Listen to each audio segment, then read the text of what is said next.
It's Wednesday on the Damage Report, and you know what that means.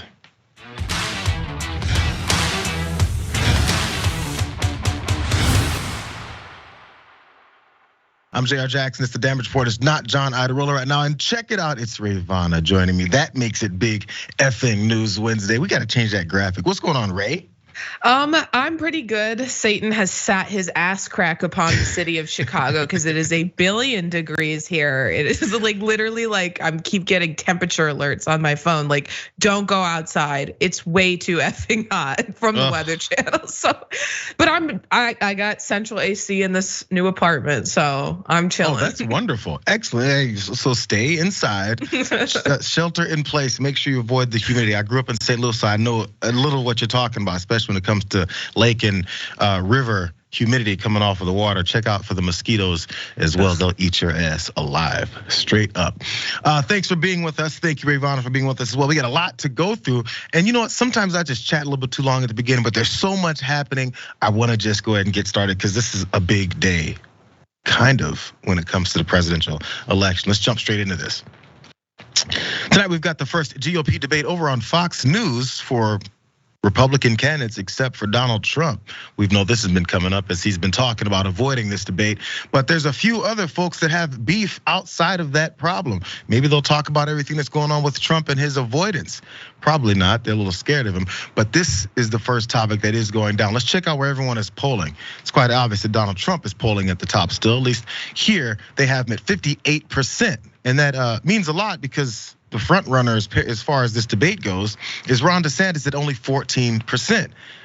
Following him is Vivek Ramaswamy, Mike Pence, Nikki Haley, Tim Scott, Chris Christie, Asa Hutchinson, and this is where it gets interesting. Doug Burgum, Governor Doug Burgum of North Dakota. Who knew about that guy? Chris Christie is also gonna be there. He's not polling all that well either. Will Hurd and Francis Suarez, I believe that mayor down there from Miami. There's more things happening. I'm really curious as to the way that this debate just might go. How they're gonna, what is it they could actually talk about? Are we gonna get to actual policies, maybe some agendas, something outside of just complaining about gay folks and being too woke? Who knows, but it is on Fox News.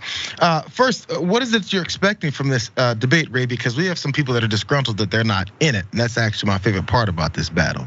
Right. So first I want to say I saw for the first time some of those names of candidates just now as you read them. These are people I didn't even know that person existed.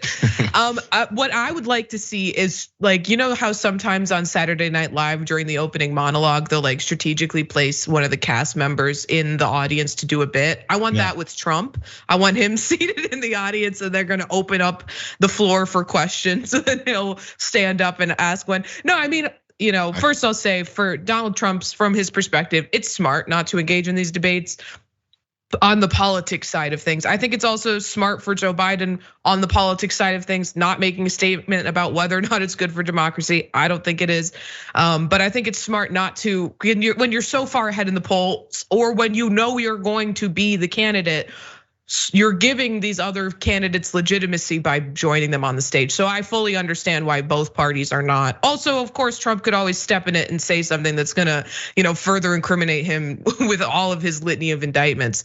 That being said, I think that it's gonna be interesting. I highly doubt that they'll get to substance. I think it'll probably be a lot of personal attacks. I think that Ron DeSantis is gonna attempt to be a sort of Trump-like person and presence on the stage, but he's a terribly awkward individual, and I don't think it's gonna go well for him. Hopefully, my biggest hope is that Ramaswamy does his performance of Lose Yourself. That's the best case scenario. I forgot about that. They actually, I think I saw some people giving him props for that, and it should really calm down. It's okay if the guy wants to, he loves him some Eminem, and maybe he'll have to answer for that later, because I get the feeling that many of his supporters may not like that particular genre of music. I do wonder though, because as I was pointing out, with only 14%, DeSantis is gonna be kind of the front runner, at least as far as who's at this particular debate over on Fox. But the thing is how do you attack candidates at 14% when you're polling at 3%? What is that really gonna do for you? Even if you jump up, that's really not taking over at least that top spot, which then again, maybe that is smart for Trump to do so. I would probably, and this is just me not being a political advisor or a campaign manager, probably advise my person to go after the guy who's not there and let them complain about how much my candidate is going after Trump who's not there. Go after him. He's the one that's winning. The reason he's not there is because he doesn't want any shots to be taken at him. So take some shots at him. It's what they've been afraid to do even when they're not on the debate stage. So I'd probably see that still happening as they go through this though.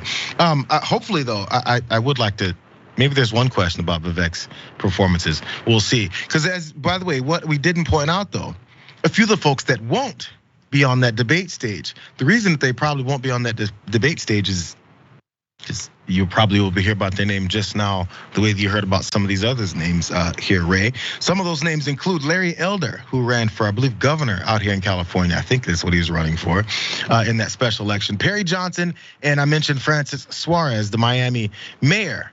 Two of those three are very upset about the situation that they've been X'd out from this debate. Larry Elder tweeted this out: "I intend to sue the RNC to halt Wednesday's presidential debate, just to stop it altogether.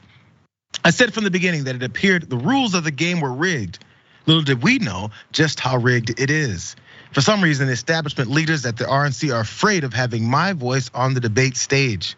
Just as I had to fight to successfully be on the ballot in the California recall election, I will fight to be on that debate stage because I fully admit all the requirements to do so." I'll be honest, I did not really know what all the requirements were. Maybe he'll explain it to us as he's talking about this rigging of this debate. As you know, I submitted 3 national polls as required, one of which was the Rasmussen poll. The RNC contacts me and says, I can't use Rasmussen because it is, quote, affiliated with the Trump campaign, close quote. I didn't know that. It's not affiliated with my campaign. Rasmussen says Trump did not pay for a poll, did not even suggest a poll, and that they have no business not using Rasmussen to be one of the polls that Elder submits. Also, after we found out they weren't going to accept Rasmussen, we submitted another poll where I'm over 1%. We didn't submit it until after the deadline because we didn't know that Rasmussen was going to be rejected. This is bull. If I'm not up there on that debate stage, I will see them in court. We're going to file an injunction. I'm no fan of Larry Elder, but let's keep it real. Just put him on the debate stage. I don't know. The Rasmussen poll, I didn't know if somehow it's connected to Trump. Maybe I should know more about the polling backgrounds and everything. But there's a polling, and I'm not sure if because it's connected to Trump that it would benefit Larry Elder, and then somehow Larry Elder coming on the debate stage would then take over the whole damn campaign. I'm not really sure that this is a big enough thing for them to keep him out. When there was 21 candidates back in 2015 on the Republican side, they had like 2 or 3 different debates just to separate them all. Is it a numbers thing, or is it really strictly based off of which polling that they're going off of? I saw you looked a little surprised there, Ray. I don't know. Maybe I'm the bad guy for thinking that put the guy on the debate stage. They're all the same. No, I mean, it's like every single election cycle this happens. Someone sues the RNC and someone sues the DNC for not being on stage. So this is a super common tactic. And you always have to frame it as they're trying to keep me out because they're afraid of what I'm gonna say. Yeah. I was laughing because in that tweet that you read of his, he mentioned his failed gubernatorial campaign, which is like, you fought to get on the ballot and then lost. Don't bring that up here. I agree with you though. If he's gonna like be an annoyance, just put him on the stage. Who cares? He's never gonna be the president of the United States. He was never gonna be the governor of California. Just throw him up there. It doesn't matter. Like, you've got a bunch of other clowns on stage, but of course, that opens the door for a whole bevy of further clownery wanting to enter the stage. So, I think you gotta cut it off somewhere. But because if it's not him suing, it's just going to be somebody else. But I'm glad you said that. It's like you're predicting the future. Someone else, his name is Perry Johnson. He's thinking the same thing. Watch that. I think it is the most corrupt organization on the planet. What do we have going on? We have the RNC that is run by a Romney. And what did Romney accomplish? They made sure they had Romney as our candidate. He lost. Look at what's happened over the last several cycles. We're getting killed because the elitists are killing us. First, I thought he said Iran is running the RNC. Then I realized he said Romney, which is also not her name. Who the hell is that man? I've never seen him a day I cover politics for a living. Never heard of that guy. Gary Johnson, he sounds like the designer for like the really big oversized suits that you may wear, out to on Sunday suits, maybe, Sunday suits. Perry Johnson, I'm probably thinking Perry Ellis. It's a very similar thought process. I'm not sure what Perry Johnson figures he can do also, but again, I don't care. Toss Perry Johnson's ass on that debate stage too, because they're probably gonna need some more people to maybe rile other folks up that maybe have a little bit more of a chance to actually say something. Maybe give some of their policies. If we might get some substantive debates. Who knows? I might check in a little bit to see. We do know also, by the way, tonight on TYT, they're also covering the debate directly as TYT as we do over here, given all the thoughts going through with this whole thing though. But we've got two folks that are ready to sue.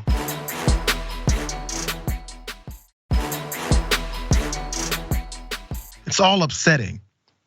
But there's other folks that are also being kicked out and they're not even running for president. Let's reset and go to this point, because Donald Trump has got some surrogates that also want to get into the debate area, even though his ass is not going to be there at all. Maybe they want to give a little bit to the spin room, give his point of view because they figure he just might get mentioned as they go through all of this. So even though Trump is not going to be there, some of his surrogates are looking to get in there as well. Let's go straight to this from the New York Times. In addition to the spin room credentials referenced in a previous email, this is what the RNC and Fox News is talking about as far as keeping these folks out. He said, we'll also issue media row credential to any participating candidate or campaigns. Any non-participating candidate or campaign is welcome in the spin room or media row simply as a guest of one of the media organizations with positions in those locations using one of their credentials. So Fox, their memo put out there to any of these Trump surrogates are saying, unless some media organization invites you in here or you have some other kind of inside way, we're not just letting you guys run in roughshod through this whole place. Among the prominent Trump backers planning to attend tonight's debate are Kari Lake, the Republican candidate for governor in Arizona, who's saying the same things Trump is saying about losing her election, and Mr. Trump's son, Donald Trump Jr., and Representatives Marjorie Taylor Greene, Matt Gaetz, and Byron Donalds of Florida. They all want to get in there to maybe give some Trump perspective. Don Jr.'s fiance, Kimberly Guilfoyle, is also not very happy about being banned. I'm not sure what they were planning, but here she is, mad about it. Is this like one of these other things where they're like, we screwed up again, and now we better let these people in, or we're not going to have anybody watching this debate? I mean, unfortunately, for a media company that I used to work for, you would expect better. But this is just really pathetic messaging. They're just stepping on themselves here. It's backfiring spectacularly. It's taking distraction away from the focus on the debate. And I will tell you, as you know, Carl, Don Jr. and I will be there. We will be attending. We will be streaming. We're creators on Rumble. We'll be hosting shows, having all kinds of guests on, and doing pre-debate and post-debate analysis. And I'd just like to see somebody try to stop Don Jr. and me from going someplace. I would just like to stop. I mean, I want you guys to keep thinking about this. Sometimes we have to reset our brains as we listen to these people talk about this debate. And we'll talk soon about what Donald Trump is actually going to be doing or airing during the debate and their stances. This is about the president of the United States. This is about bringing forth a candidate for the Republican side to run against Joe Biden for president of the United States. And what they're talking about is it's backfiring now because Kimberly Guilfoyle and Don Jr. just might not be allowed into the spin room of a debate where their person, their dad and father-in-law isn't even gonna be. Why does anyone else have to give a hot damn about this? Why? Why does anybody else have to care about whether or not they're gonna be there? They're there to promote their guy. If they're not allowed in there, why is it anyone else's problem? Brett Baer over on Fox News, he's one of the anchors out there, pushed back on a little bit of these notions. Let's listen to his response. There's all these stories out there about surrogates, Trump surrogates, and how they're not being allowed into the debate. That's not the case at all. It's if they get invited to the debate, first of all, the RNC handles all the tickets. If they are an elected official, they get a ticket no matter what. If they are a surrogate and they get invited, they get to go. As far as in the spin room, it is the candidates on the stage and their delegates. And then if any media organization who's in the spin room invites one of these surrogates, a Trump surrogate, they are welcome to come. Simple as that, Ray. I don't see much of a need for these folks to be in there. It's just gonna be chaotic. Yeah, it's also like such an old media kind of mindset because this it's not 1993 anymore, right? It's not the scene of the war room where George Stephanopoulos is running through the debate venue trying to get to the spin room.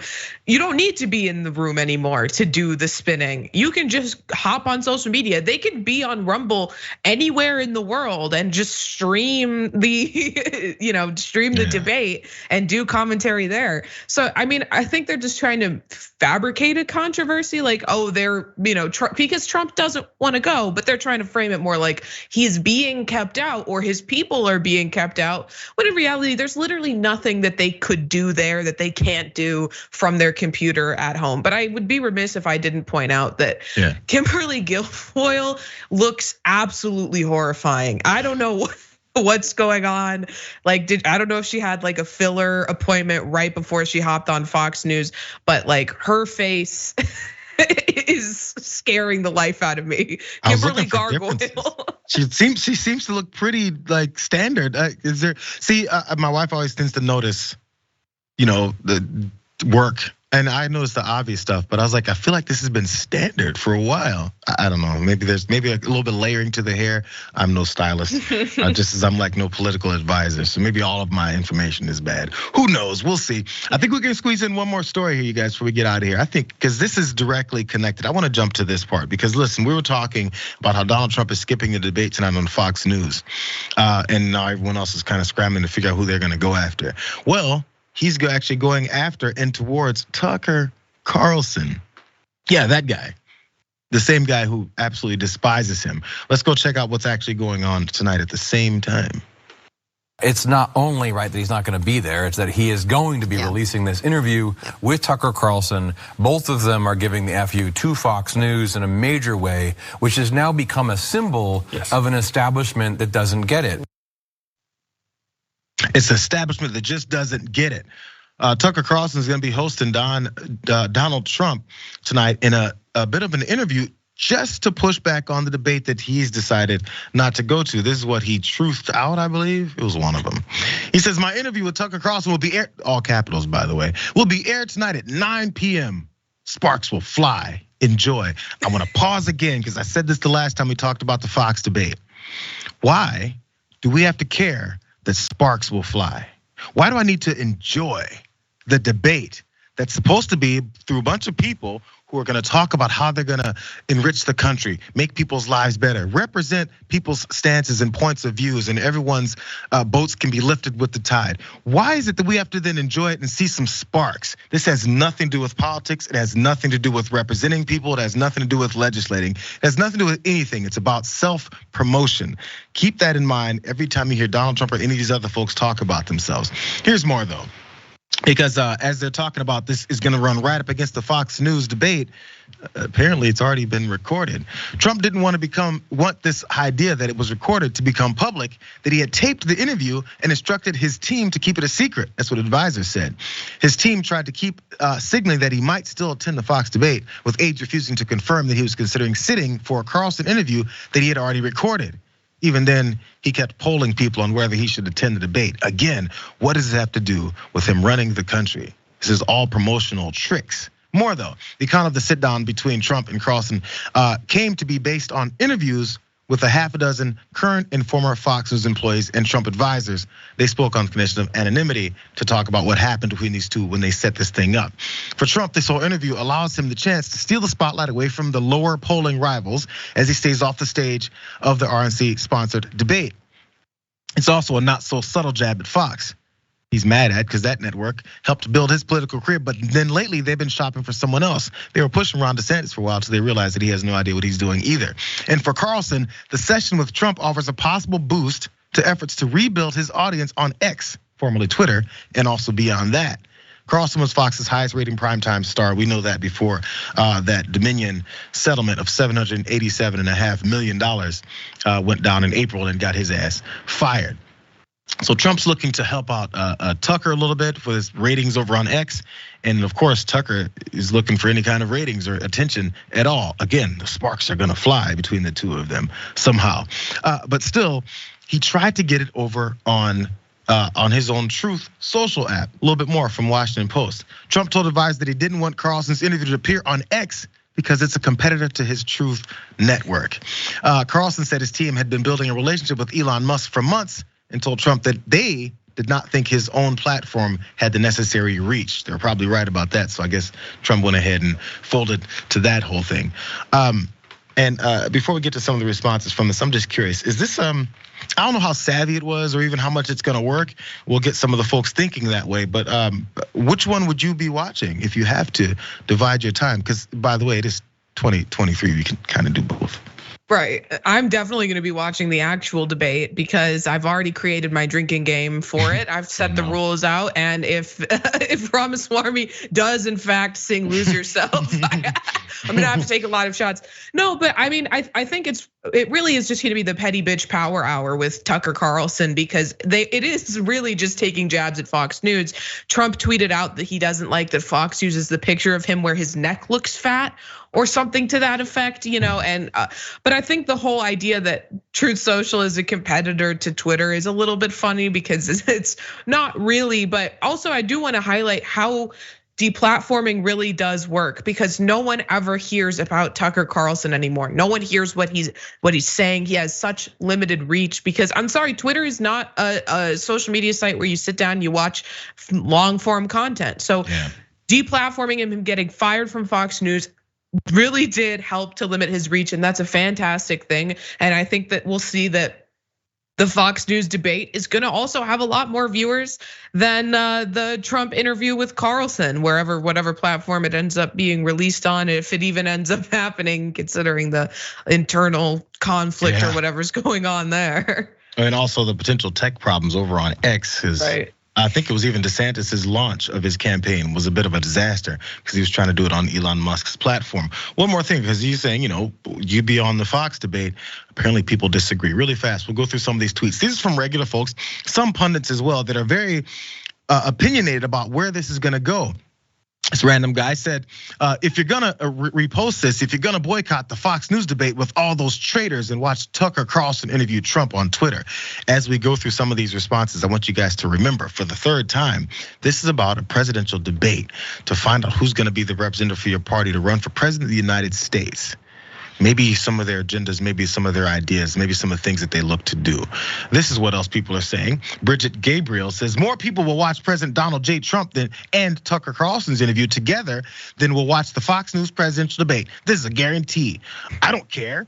Next, Ty's Tough Talk says the mainstream media is panicking over the Trump and Tucker interview. They know the number of eyes on the interview is going to dwarf their debate numbers by a massive margin. The establishment is working overtime to craft narratives to save face. Trump beat them at their game. Again, what does that have to do with them representing folks? What does that have to do with them being a president of the United States and not being a lying criminal? One more, Trump Tucker interview on debate night may break the internet. If it's broken, I don't give a damn. Let's take this first break, you guys. Let's get through some of your thoughts from all these first couple of stories. When we get back, there's stuff going down in Georgia. John Eastman is one of the guys that's having to turn himself in. And somehow he still doesn't think he did anything wrong, even though they've got tons of evidence. There's that, there's a lot more. We'll ease it off when we come back in a minute.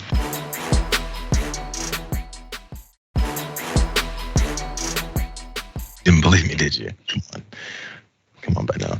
Let's jump into this next story though. We're talking all the charges. We're talking about some of the indictments. We're talking about all the things going down with Donald Trump and all of his legal cases, but there's folks that are surrounding it as well. Let's go to Georgia and see what John Eastman, who's been also indicted, or at least has been charged, has been saying. It represents a crossing of the Rubicon for our country, implicating the fundamental First Amendment right to petition the government for redress of grievances. As troubling, it targets attorneys for their zealous advocacy on behalf of their clients, something attorneys are ethically bound to provide, and which was attempted here by formally challenging the results of the election through lawful and appropriate means, an opportunity never afforded them or their clients in the Fulton County Superior Court. John Eastman still talking about how they did little to nothing and all these charges just keep coming at them.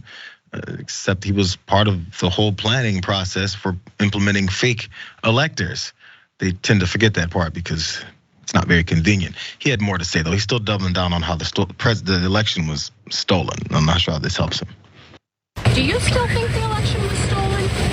Absolutely. And you won't answer on immunity from prosecution? We won't answer that. Do you think that the others in this case have a standing on that? People like Meadows? No comment. Did they do a mugshot and everything inside? No comment. Thank you, sir. Wants to come talk to the media, but doesn't want to say much of anything else outside of his prepared comments. Fine, that's okay. But still, somehow this election was still stolen. Ray, I'm trying to figure out how this can help. It hasn't helped Kari Lake. It hasn't helped Donald Trump. I mean, maybe it's less for fundraising, but now that you're actually being faced with some charges and they're bringing your ass in, nobody cares about the fundraising you're going to get off of this. How about your freedom?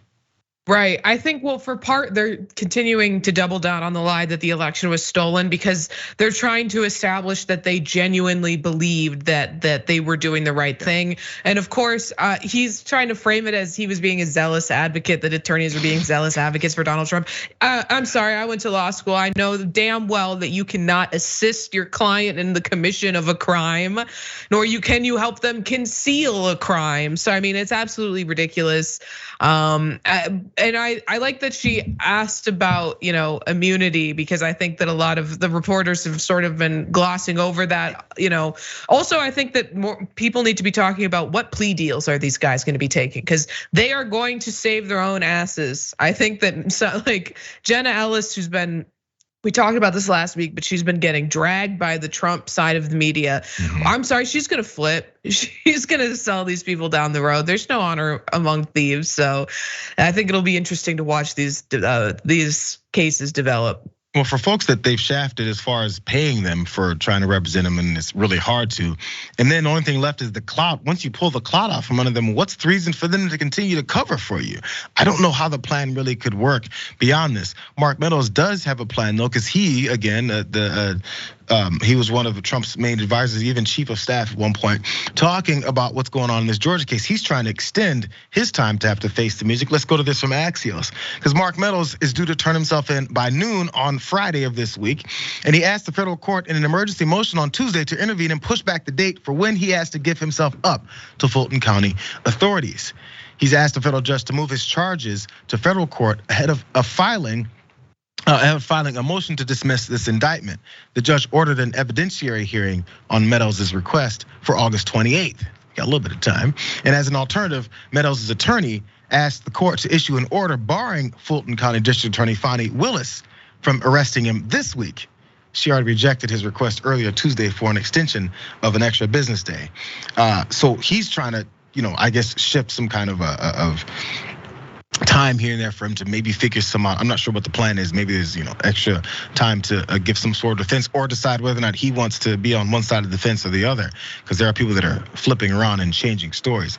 One of my favorite stories we're gonna get to later on. But the best part about this, we have the Giuliani sound here, you guys, because Rudy Giuliani's also having to walk, or at least fly down to Georgia to turn himself in too, and he's very defiant. Let's watch. I don't know how many times he has to be proven innocent. And they have to be proven to be liars, actually enemies of our republic, who are destroying rights, sacred rights. They're destroying my right to counsel, my right to be a lawyer. They're destroying his right to counsel. It's not accidental that they've indicted all his lawyers. Never heard of that before in America. All the lawyers indicted. Now, whether you dislike or you like Donald Trump, let me give you a warning. They're going to come for you. When the political winds shift, as they always do, let us pray that Republicans are more honest, more trustworthy, and more American than these people in charge of this government. To fight Rudy Giuliani there, Ray, as you mentioned, you went to law school. This is totally unprecedented. All of his attorneys, it completely limits people to defend Donald Trump. And all he's just doing is his job that he absolutely wasn't paid for. And he had to run to Mar-a-Lago on his knees to beg Trump for more money that he didn't get anyway. Why is he still standing behind this guy? maybe it's all he's got left. I don't know. Right. When it comes to Giuliani, there is literally no reason, right? I can't wrap my head around why he stands by his side. But I'd like to point out, he says that they prevented me from practicing law. He had his law license suspended in 2021, quite a long time ago. Of course, that was over the election, but there was any myriad of reasons you could have chosen to suspend Rudy Giuliani's law license. I'm shocked that he was able to maintain it and maintain his bar status for as long as he did. To be honest. So, yeah, I mean, it looks like, I don't know, it looks like this is really getting to him. He's not, he doesn't look super confident. Every time I see him talking about the indictments, he looks more and more frantic, more and more frazzled. So I think maybe he realizes he is staring down the barrel of the gun and that he's probably gonna spend the final years of his life behind bars. Well, it's such an ironic thing because also as part of him walking out and talking to some reporters, he mentioned, can you believe it? There might be a mugshot of America's mayor. There might be a mugshot. The guy who took down probably the most dangerous people ever, most famously, now might be mugshotted and charged and imprisoned and railroaded. That sounds like a you problem to me, bro. Maybe you shouldn't have gotten yourself in that situation. Don't do the crime, don't do the time. I've heard all these things before when it's someone who stole a Snickers out of a 7-Eleven, but when it comes to this kind of high level RICO charges down in Georgia, now it's unfair and it's unprecedented and how dare they do this to me? And you see how he simplified the whole thing? He said, whether you like or dislike Donald Trump, they can still come for you. Nobody should, maybe they do, believe that you have any connection to any of the folks who continue to support you. Coming for you has nothing to do with Billy down in Nebraska. Nothing, absolutely nothing. But somehow I think some people will still buy that. And the whole thing about liking or disliking Trump, it's not about liking or disliking Trump, it's about breaking the damn law. Let's go to this next story, you guys, because there's folks that are looking to not break the law anymore. One of them being a key witness. This just might be absolutely devastating. Let's go here. So a key witness in the Donald Trump scandal and 137 indictments and charges that he's facing, specifically now about the classified document hiding aspect of his potential crimes, has now changed his story. One of the co-defendants in the Mar-a-Lago documents case has recanted his previous testimony, and now he's trying to tell some truth. His name is Yulcil Tavares. He was at least the director of information technology at Mar-a-Lago, Trump's club in Palm Beach, Florida. And he changed his testimony last month about efforts to delete security camera video at the club after he changed from a lawyer paid for by Trump's Save America PAC to a public defender. So he got a new attorney and now he's got some different stories to tell. The revised testimony led to last month's superseding indictment against Trump and his two co-defendants. He was one of them, and once he saw that the heat was on, he hadn't wanted nothing to do with it. So immediately after receiving new counsel, Trump employee number 4 retracted his prior false testimony and provided information that implicated Nauta, Carlos de Oliveira, and Trump in efforts to delete that security camera footage as set forth in that superseding indictment. His former lawyer is Stanley Woodward, and he also represents Trump's co-defendant Walt Nauta, who's also been implicated in his in this now new statement, and also other Trump figures. These prosecutors have looked at this charge, this change in this testimony, in this motion, and they said, sure, we'll take it. Any new information is good information. They said they obtained the evidence that Trump employee Carlos de Oliveira tried to enlist the director of information, this being the guy who's changed his story now, to delete that Mar-a-Lago security footage after the grand jury in the District of Columbia had issued that subpoena. When Trump employee number 4 testified before the grand jury in the District of Columbia in March, he repeatedly denied or claimed not to recall any contacts or conversations about that security footage from before.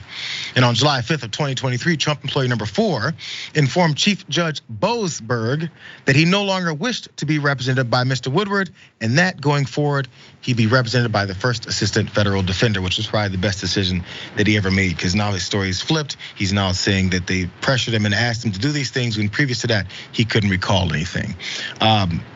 Again, we can be battling on Fox News when Giuliani walks out of his apartment, when Donald Trump goes on Truth Social, or when he talks to Tucker Carlson on X, but there's always evidence. And this is what they're trying to keep people from seeing. As again, one of the former allies has changed his story, Ray. Right, and I think that the bar should open up an investigation into the attorney that was paid for by the Trump PAC, because it seems like that attorney wasn't, doing his duty to best represent the client's interest, and instead was best representing Donald Trump's interests, which of course the fact that it's paid for by the PAC, lends some suspicion in that way. But the attorneys do have a duty to their clients, to show, give them the best options for them personally. Excuse me. And it seems like, these Trump attorneys are, of course, interested in helping him and not, their own clients. So I think that it's good that they got a public defender. Of course, I think public defenders usually get a really bad rep, but that's not the case. They just tend to be overworked, but they are, tireless advocates for their clients. I never thought about that. It really is like the standard stereotype that public defenders just suck. And if you get one, they don't know what they're doing. They barely made it out of law school. And if they did it all, and it's just, that's the mindset. And I buy into that too. Maybe I watch too many television dramas. I don't even know if they portray them that way on TV, but it's definitely the general thought process. This guy's probably saving his new client's ass though, in being to finally just tell the truth and take whatever it is that he may go with it. By the way, Tavares here, who was employee number 4, is the second person apparently to have offered new testimony and basically switched from protecting Trump from before. But again, it's a good point. Anytime you allow Donald Trump, who again only cares about himself, to hand you some attorney that works for him to defend you when all this nefarious stuff has been going on, I think he might not be really giving a damn about you. It's good that he's finally finding a new way. Let's go on to this. We got, actually, this break time, is the Marissa? Let's take this break, you guys. Let's take a one break, you guys. See what you guys have to say. These next few stories, we just might loosen up and have a little bit more fun soon. But we got one more annoying thing happening after this break, because as death threats come down for some of these judges from a bunch of MAGA sycophants, apparently it's okay with people who probably have a problem with death threats when it comes to conservatives over on Newsmax. We'll get to that story and a lot more when we come back.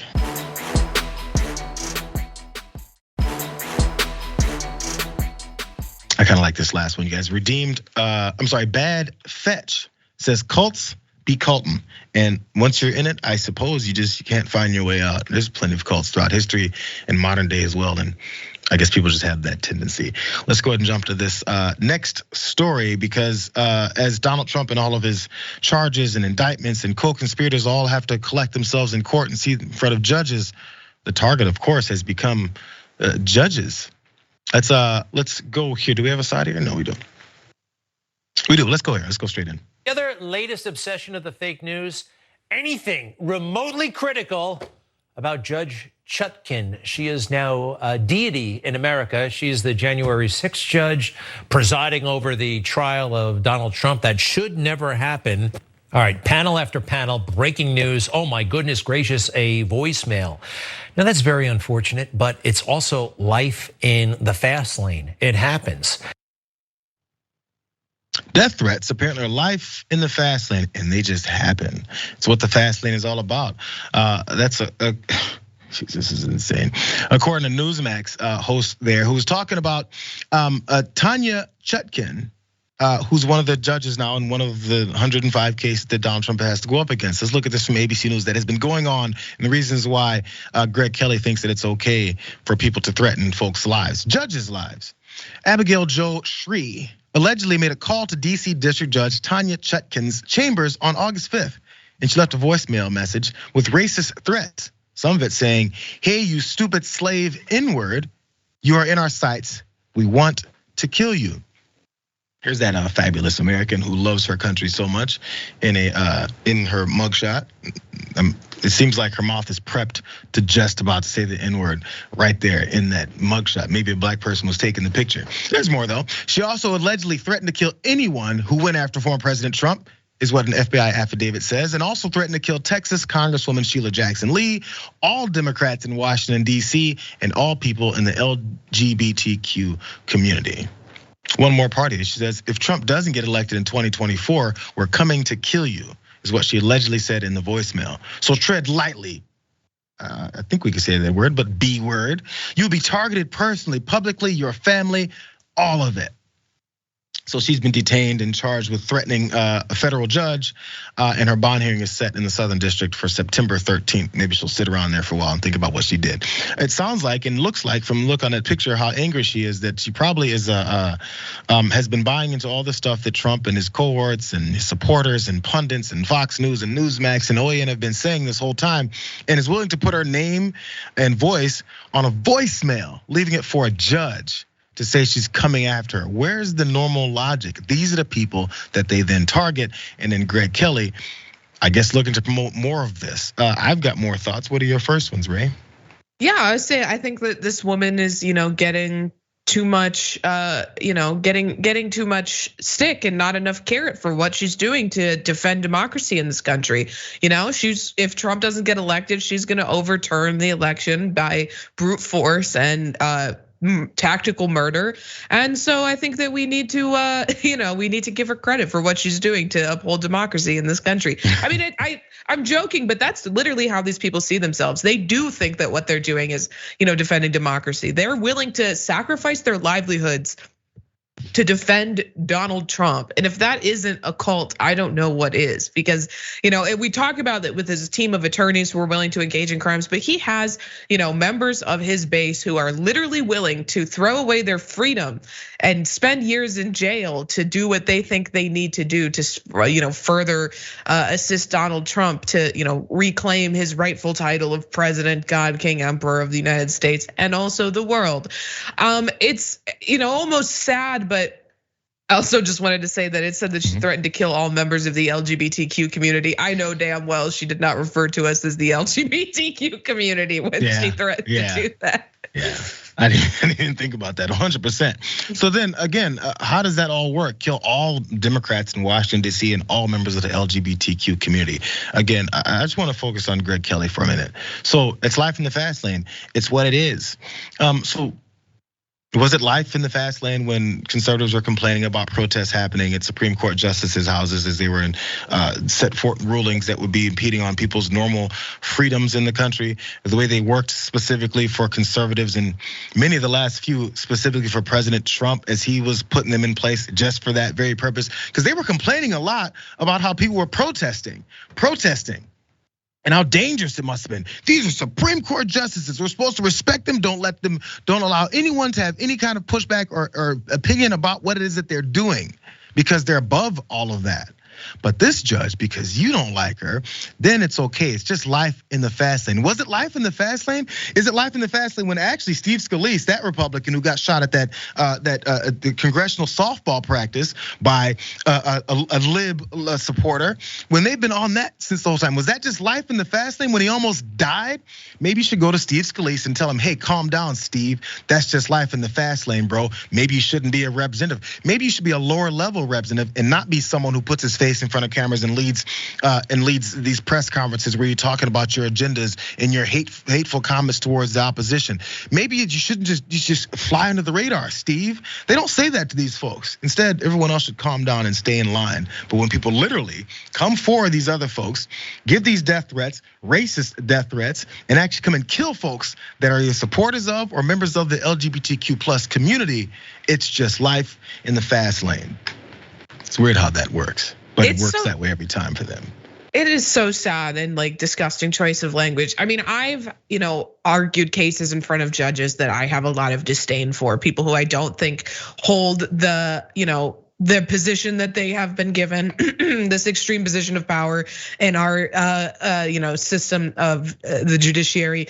That I don't think that they honor that position well. I think that they don't execute their duties correctly. I've never left a voicemail for one of those judges threatening to kill them afterwards. I've been angry. I've hung up, on the Zoom court call and yelled some expletives, but I've never called them and been like, I think you should die. I mean, it's absurd. And then to try to downplay that by saying, well, they signed up for it. No, they didn't.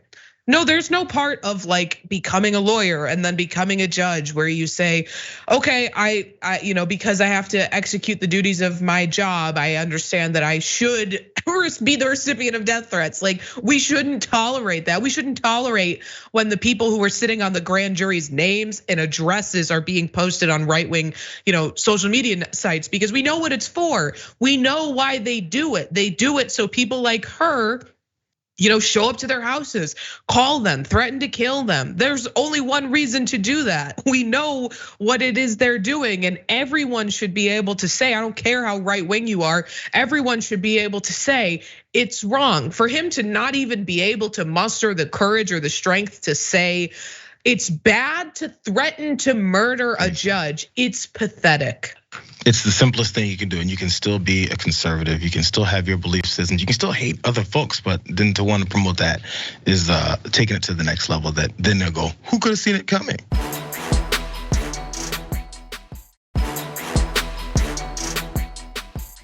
Really fast. I think we can do this. I want to do this next story really fast. We have a few minutes because it's directly somewhat related to some of these threats that were going on, because there's updates from the Lake Arrowhead shooting. Let's jump straight into it.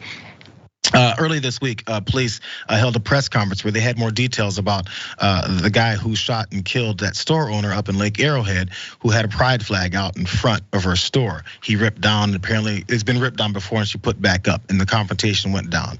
Here's more going on from the San Bernardino County Sheriff Shannon Adikis, I believe is how his name is potentially pronounced.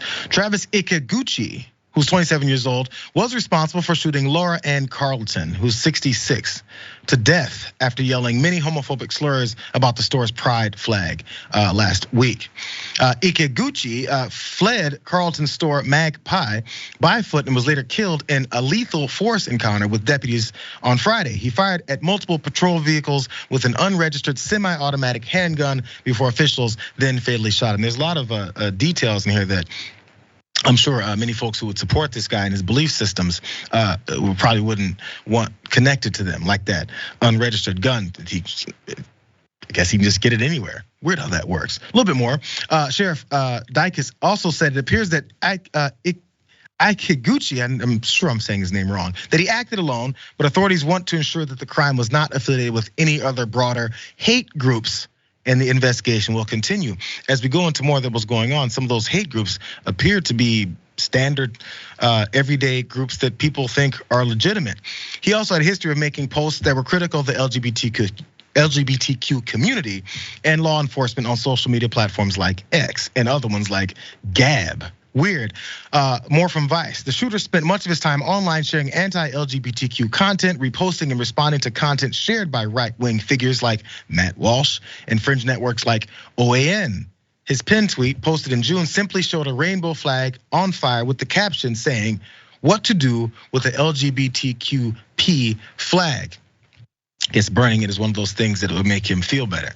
Have at it, bro. Buy all the ones you want and burn them again, just like your Nikes and everything else that they were doing. And on Gab, the shooter was more explicit in threats. He says, we need to stop compromising on this LGBT dictatorship, make it make sense, and not let them take over our lives. Stop accepting this abomination that the government is forcing us to submit to these mentally disordered tyrants. Dictatorships, tyrants. He throws those words around and has no idea that the president that he supported was advocating for all those things for himself. I know you did this before. I think it was Monday, Ray, when we were talking about this. As these details come out, the devastation that has come for this woman's family and anyone else around them, and also the terrorism that's then being pushed by folks like this, it just continues to grow. And is anyone gonna speak out against it? Maybe folks who support this guy? I'm really angry because on Monday's show I went on a little bit of a rant about Matt Walsh specifically. I don't know if I named him, but he was the person I was talking about. And how these, Christian right-wing conservative figures, they always position themselves as a victim, that somehow the LGBTQ community, my community, simply existing and us just living our lives is a threat to their lives, that we pose a threat to them. And we learn now, and of course it is, Matt Walsh's content once again has inspired somebody to go and commit a hate crime, a brutal murder of a woman who was just trying to be a good ally to the community. It's disgusting. I mean, she was a mother of, I believe, 9. I mean, it's just the senseless murder. And again, we're talking about people who are willing to sacrifice their freedom and their livelihoods for Donald Trump, but these same people are willing to do it in service of people like Matt Walsh and their anti-LGBTQ rhetoric. And when will they be held accountable? I'm sorry, in a just society, someone like Matt Walsh is going to be held accountable. Someone like Libs of TikTok should be held accountable for inspiring hate crimes, inspiring bomb threats, being called into children's hospitals, and yet they still have the audacity to frame themselves as the victim when all they are doing is inspiring people to commit acts of violence against the LGBTQ community. I think I was gonna be too disappointed in hearing what people like pundits and politicians may say in response to this, but I assume they've been pretty damn silent about one of their own carrying out what it is that they continue to tell them to carry out. That's what they've carried out. We're gonna do the aftermath in a minute, you guys. We'll see you in a couple seconds. Me and Ray will still be here. Maybe we'll lighten it up a little bit. See you in a second.